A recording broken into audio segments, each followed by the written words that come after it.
This is Brian Murray. I want to welcome you to another episode of Doc Bry, the Physics Guy. Hey everyone, I've got a whopper for you today. I mean, seriously, this is a cracker. Forget your dark matter, forget your dark energy, your black holes, your relativity, your quantum mechanics, and everything that people say is sexy physics. The most amazing thing you will ever come across in physics is something they teach you early on at school. And it's done in such a way that it passes you right by. When I first mention it to you now, you're probably going to think, yeah, that rings a bell.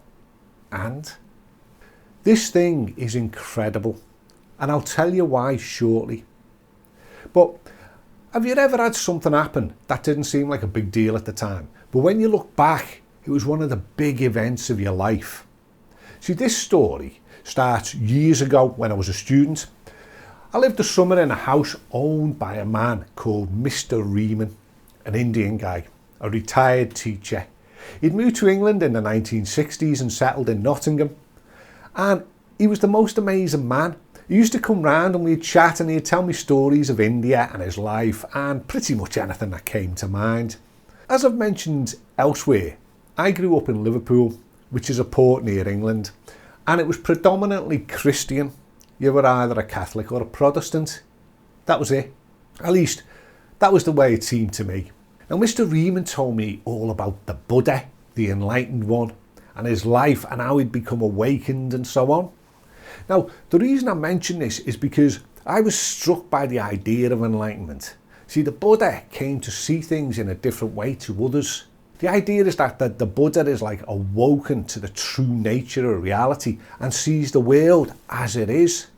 Now, I think that appealed to me so much because, after all, isn't that what physicists are trying to do? To see the universe as it really is. Now, about 2 years later, I'm working in the lab on my PhD. Now, I'm doing this as in the field of high temperature superconductivity, when something happened that I can only describe as like a mini enlightenment. I saw something in an entirely new way, and it's had the most profound effect on me ever since. See, I've thought about it over the years, but it's still hard to describe, and it was a bit like a door opening and seeing something that you know well, but you actually see it for the very first time. It looks exactly the same as you remember it, but somehow it's different. Now, that probably doesn't make sense, but it's the best I can do at describing it. This wasn't like some road to Damascus moment, where everything changes. I mean, I didn't sit down stunned knowing that my life would never be the same. It was more like a seed had been planted. I mean, I don't even remember the exact day, week, or even the exact month when it happened. But I do remember that I started to think about it more and more. I mean, this happened almost 30 years ago, and now I think about this every single day. I mean, obsession may be a good word to describe my love affair with this idea. And it really is a love affair for real. About a year after the event, I've started to preach to others about what I've discovered. But it soon became obvious to me that they weren't getting it. Now, I wondered, was I just like a rubbish teacher? Or is it something like the Buddha, where simply being told is not enough? You've sort of got to step into it and practice it yourself in order to get your own awakening, your own enlightenment, and to see it for what it really is. If so, then I count myself blessed because I've been witness to this amazing thing for over 30 years. Now, by now you might be thinking, oh, come on, Dr. Brian, get to the punchline, dude. You've been going on for ages, and I will shortly. Though I want you to understand that you have to go away and think about this. And if you're lucky, then you might plant the seed. And if you do, once that seed's planted, then you'll never be the same again, ever. What is the thing that we're taught at school that is so amazing but doesn't register when you first hear it? Here we go. An object will remain in a state of rest or uniform motion in a straight line unless acted upon by an external force. This is commonly known as Newton's first law of motion.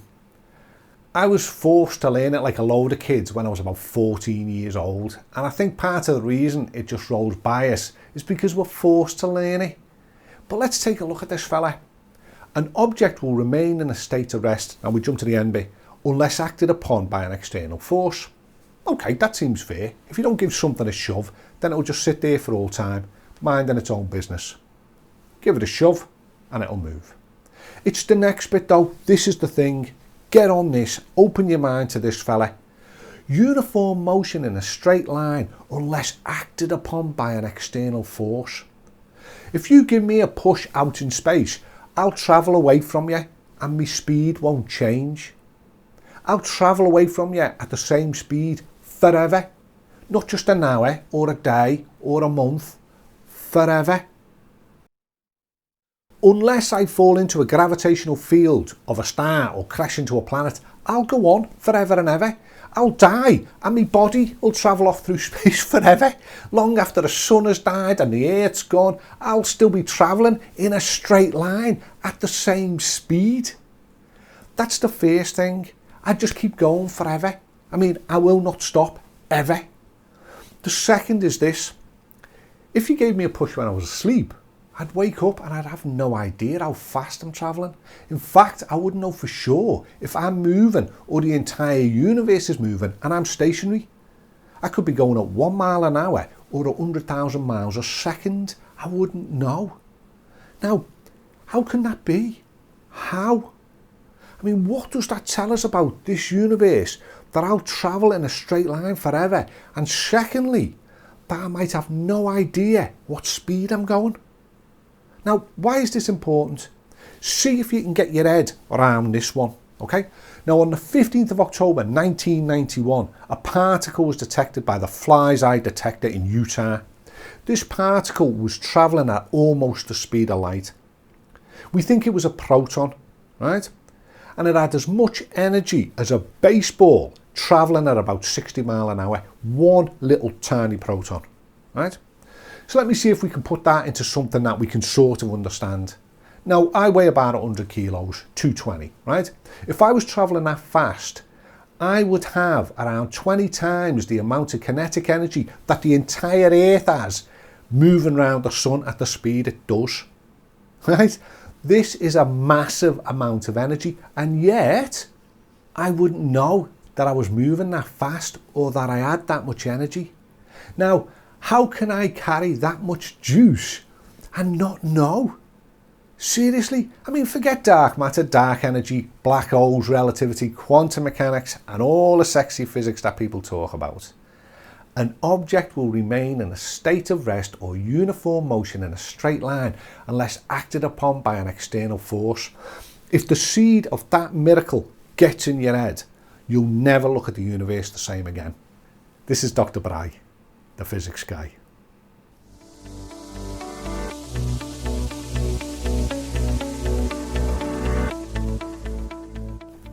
Hey everyone, this is Dr. Bry, the physics guy. I hope you enjoyed this episode. If you did, can you share it with your friends, your fellow students, and anyone you think might be interested?